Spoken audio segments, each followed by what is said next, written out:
Sore pemirsa. Sore pemirsa. Hari ini saya akan menginvestigasi seorang pedagang yang menggunakan bahan-bahan tidak lazim di dagangan. Baik, langsung saja kita tanyakan kepada pedagang ini.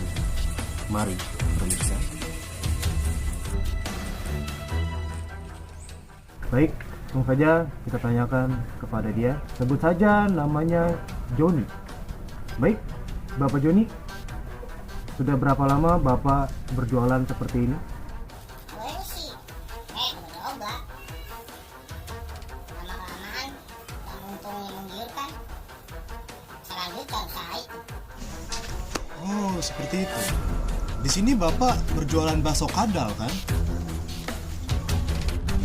Kenapa Bapak bisa tahu kalau saya jualan besok ada? Saya nggak kasih tahu.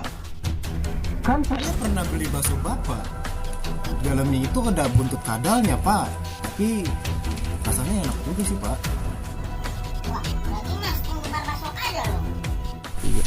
Ya, bisa dibilang begitu. Memang bakso Bapak sangat lezat. Tapi Bapak salah, Pak. Bahan-bahan yang Bapak masukin itu apa aja?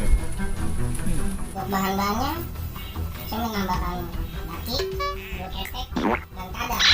Rasanya pun untuk itu enak. Loh, Bapak berarti mencoba sendiri. Bapak nggak takut mati? Biarin saya mati, biarin saya curang. Itu kan hak saya, Pak. Kenapa Bapak jadi yang Ramon? Kok Bapak jadi nyolot? Bapak ngajak berantem saya? Kan saya cuma nanya, Pak. Baiklah pemirsa, acara ini kita tutup ya karena